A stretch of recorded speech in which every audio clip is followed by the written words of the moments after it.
Ji, it's okay, you हाँ can ji, leave हाँ it ji. On. जी, हाँ जी, शुक्रिया। अतर साहब क्या हाल है, कैसे हैं आप? जी, मैं बिल्कुल खैरियत से हूँ।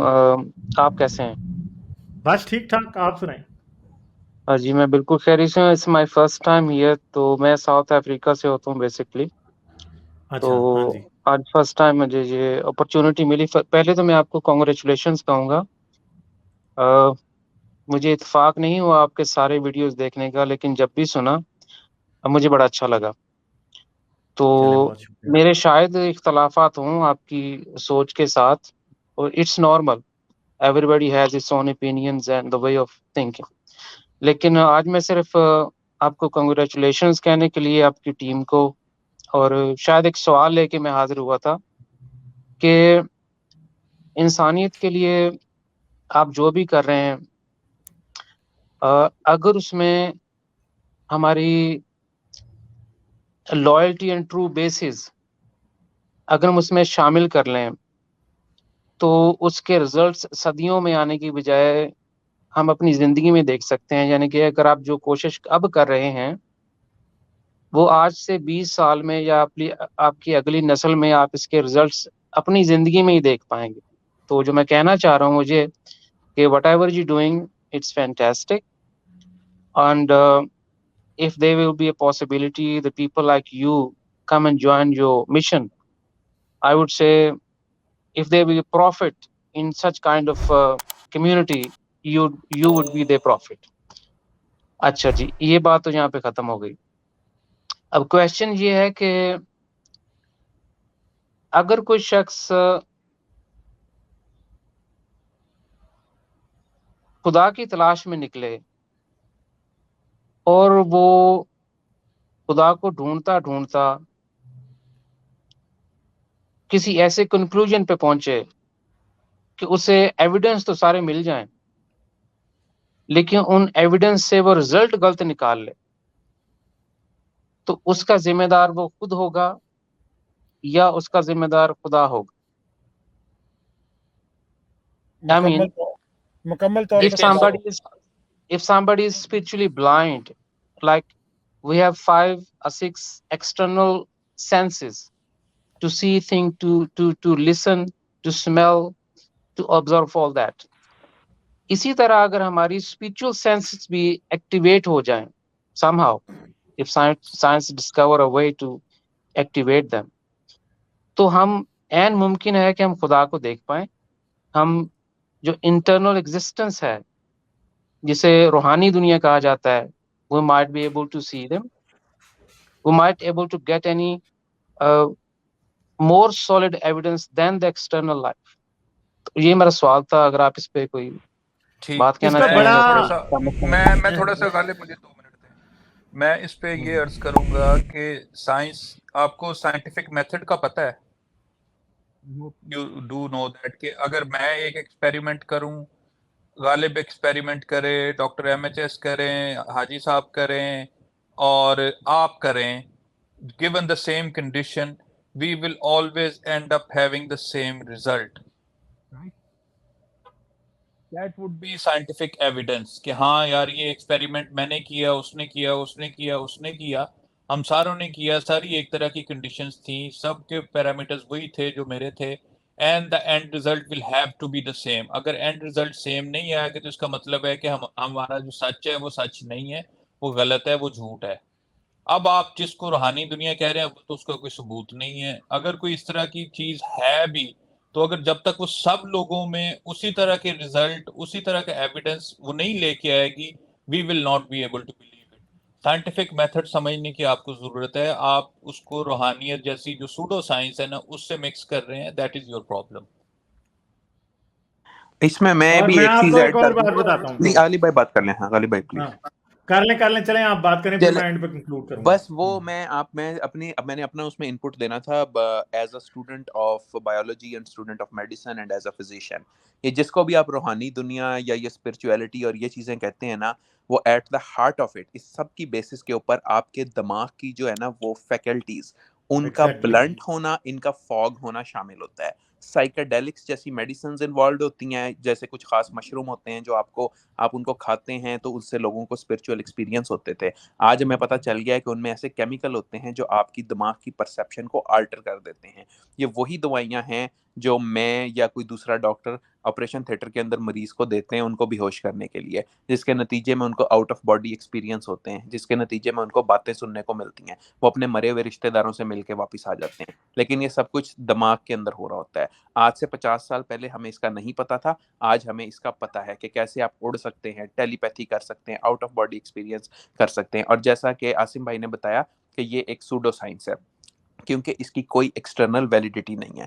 आप जिसको स्पिरिचुअल साइड कह रहे हैं, अब एक बीमारी होती है उसको कहते हैं सेंसरी डेप्रिवेशन सिंड्रोम।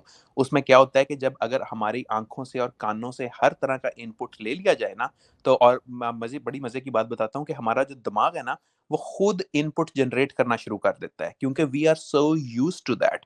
तो ये जो ट्रक ड्राइवर है ना अमेरिका में, हाजी भाई आपने देखा होगा, लंबे लंबे जो सफरों पे निकल जाते हैं और सड़क पे कुछ भी नहीं होता, और जो लॉन्ग रूट पे लोग ड्राइविंग करते हैं, आपको पता है उनको हेलुसिनेशन होनी शुरू हो जाती है, उनको अपनी आंखों के सामने वो चीजें नजर आनी शुरू हो जाती हैं जो एग्जिस्ट ही नहीं करती।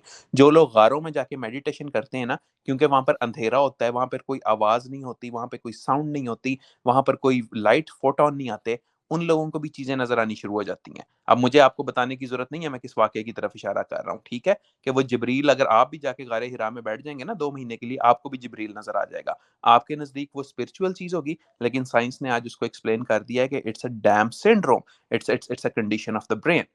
थैंक यू कारी भाई। और दूसरी बात जो मैं बात करता हूँ, सब्सटैंशियल सर भी आ गए हैं, उनके पास भी जरूर इस बारे में ऐड करने के लिए होगा और वो शायद मेरे से बेहतर इस बात को बता सकें।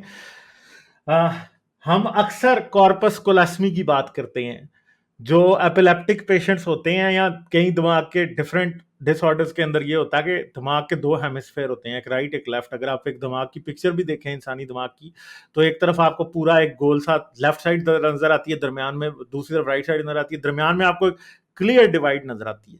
कुछ बीमारियां मेंटल ऐसी होती हैं कि उनके इलाज के लिए दरमियान से जो वो ब्रेन होता है, इन लेफ्ट और राइट ब्रेन को एक रीजन होता है ब्रेन का, एक हाईवे होती है जिसे कॉर्पस कैलोसम कहा जाता है, वो दोनों को कनेक्ट करता है।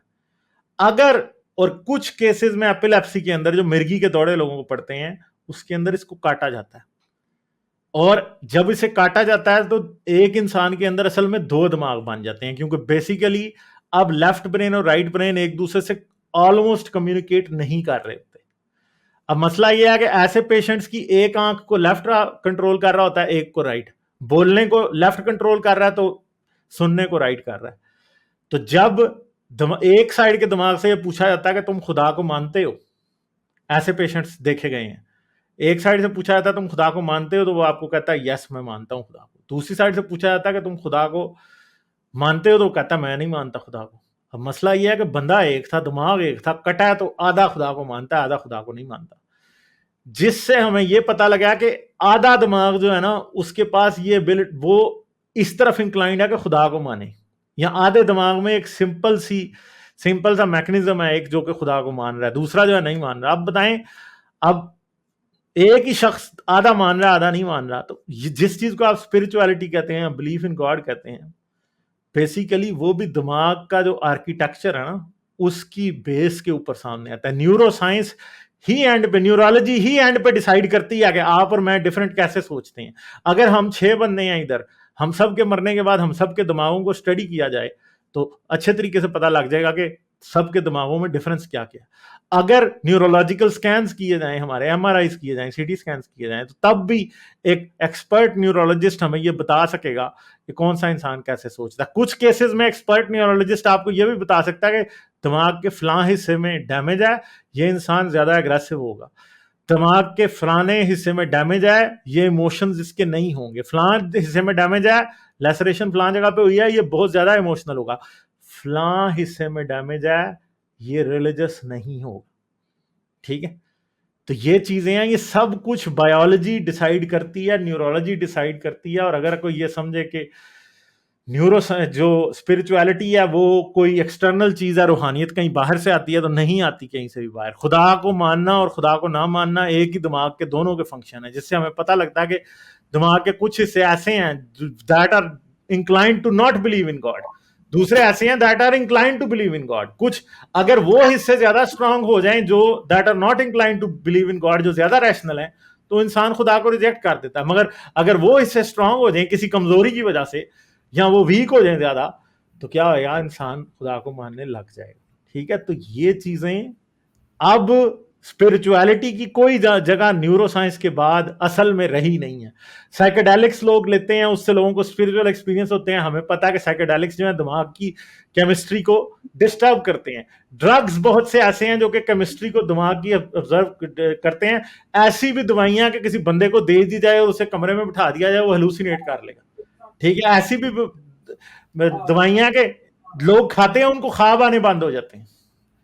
ठीक है, तो बहुत कुछ है। और आज तो पता है कि दिमाग क्या करता क्या नहीं। दिमाग, ख्वाबों का स्पिरिचुअलिटी से कितना स्ट्रांग ताल्लुक है। सब्सटेंशियल सर कैसे हैं आप? जी गालिब ठीक ठाक, आपने बड़े अच्छे तरीके से समराइज कर ही दिया है। मैं थोड़ी सी चीजें बस 2 सेंट्स ऐड कर देता हूँ। सबसे पहले ये कि वो जिस एक्सपेरिमेंट की तरफ आप इशारा कर रहे थे, जिसमें वो जो रामाचंद्रन का जो फेमस एक्सपेरिमेंट है कि जिसने राइट और लेफ्ट हेमिस्फीयर से कम्युनिकेट करके पूछा कि do you believe in God, तो जो लेफ्ट हेमिस्फीयर था उसकी तरफ से जवाब आया नहीं और राइट हेमिस्फीयर की तरफ से जवाब आया यस। तो बाय एंड लार्ज बहुत सारे लोगों में जो प्रीडोमिनेंटली जो एनालिटिकल कैपेबिलिटीज हैं, जो रैशनल कैपेबिलिटीज हैं, वो लेफ्ट हेमिस्फीयर में होती हैं। वेरी करते हैं, लोग वेरी करते हैं, लेकिन बहुत सारे लोगों में जो रैशनल कैपेबिलिटीज हैं वो लेफ्ट हेमिस्फीयर पे डोमिनेंट होती है। तो पॉइंट ये है कि जब रैशनैलिटी को एक pure emotional side of the brain से डिस्कनेक्ट किया गया, जब रैशनैलिटी, वो ऐसी बात नहीं है कि उस लेफ्ट हेमिस्फीयर में कैपेबिलिटी नहीं है टू परसीव गॉड।